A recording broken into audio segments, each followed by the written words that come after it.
In 1994, three economists won the Nobel Prize for a theory that had nothing to do with Monopoly, chess, or any game you've played on a screen.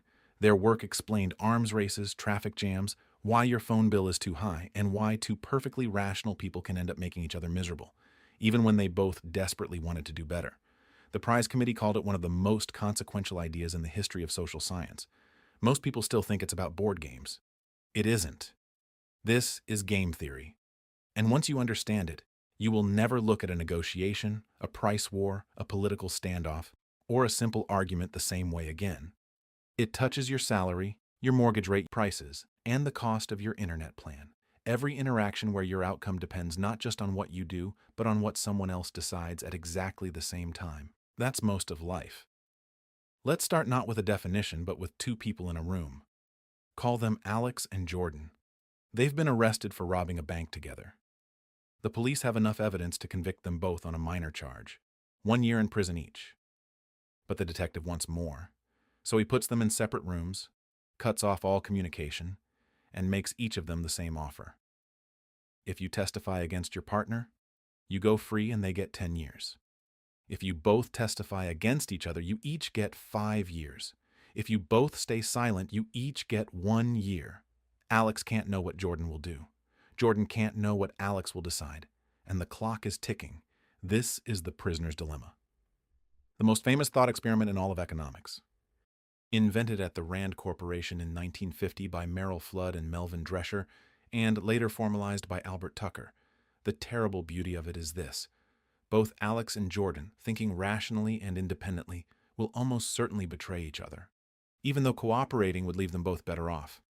Rational individuals produce an irrational collective outcome. That is the core paradox of game theory, and it shows up everywhere from oil markets to nuclear arsenals. Put yourself in Alex's shoes. You can't talk to Jordan, so you reason through two possibilities.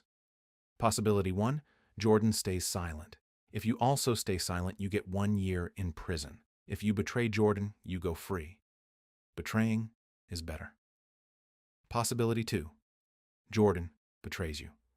If you stay silent, you get 10 years. If you betray back, you get 5. Again, betraying is better. No matter what Jordan does, betrayal is the smarter individual choice.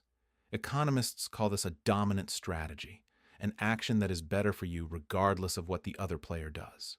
The logic is airtight. The outcome is a disaster. Game theory is the mathematical study of strategic interaction. A game, in this technical sense, is any situation where the outcome for each person depends on the decisions of others. You are playing a game every time you negotiate a salary, set a price, or decide whether to undercut a competitor. The players are the decision makers. The strategies are their choices. The payoffs are the outcomes, measured in profit, years of freedom, market share, or geopolitical leverage. The rules of the game define everything. The most famous answer to what rational players will actually do comes from John Nash, a mathematician at Princeton, a genius by any measure, and a man whose life was as dramatic as any economic crisis. In 1950, at just 22 years old, he published a doctoral dissertation that ran to 27 pages. Those 27 pages changed economics forever. Nash described what we now call the Nash Equilibrium, a situation where no single player can improve their outcome by changing their strategy alone, assuming everyone else holds steady. Think of it as a strategic ceasefire. Everyone is doing the best they can given what everyone else is doing, and no one has a reason to deviate. In the prisoner's dilemma, mutual betrayal is a Nash equilibrium. Even though cooperation would leave both players better off, neither can improve by switching alone. That's why it holds, and why it's so hard to escape. Nash's equilibrium appears in places with nothing to do with crime. Take the OPEC oil cartel, the group of countries that collectively decides how much oil to pump into the world. If every member cuts production, prices stay high and everyone profits. But each country has an incentive to secretly produce a little more, to free ride on everyone else's restraint while pocketing extra revenue. The dominant strategy for each member is to overproduce. Cartels constantly struggle with defection. Members quietly cheat, prices fall, everyone earns less than they could have. The same logic drove the Cold War arms race. Both the US and the Soviet Union understood that mutual disarmament would leave both countries safer and wealthier. But if one side disarmed unilaterally, while the other kept its weapons, the one who kept them held absolute power. So neither disarmed. This is the security dilemma, a Nash equilibrium written in megatons. But here is where game theory becomes genuinely surprising. The prisoner's dilemma is steadily when played once.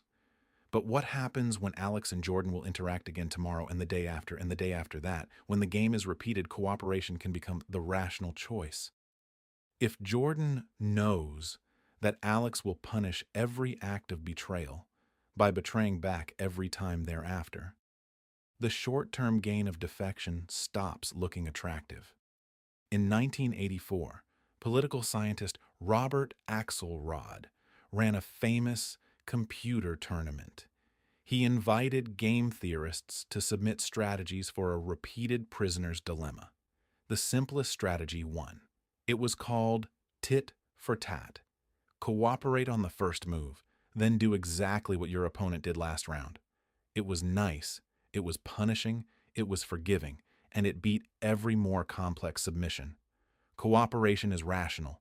It just needs the right conditions, repeated interaction, memory of the past, and the credible threat of future punishment. 3 things cause game-theoretic situations to go wrong.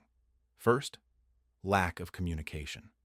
Alex and Jordan would cooperate instantly if they could make a binding agreement. Most destructive equilibria persist because players can't coordinate.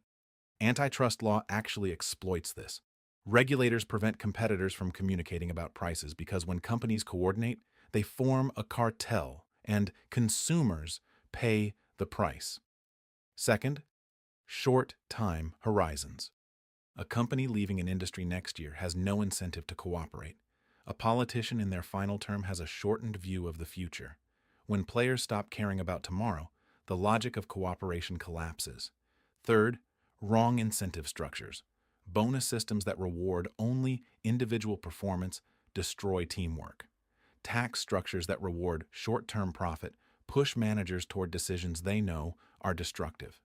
The rules of the game shape outcomes as much as the players inside it. Who pays the price when Nash equilibria go bad? Usually, everyone, but most often those with the least power to change the rules. In the 2008 financial crisis, major banks all understood the mortgage market was fragile, but each had a dominant strategy.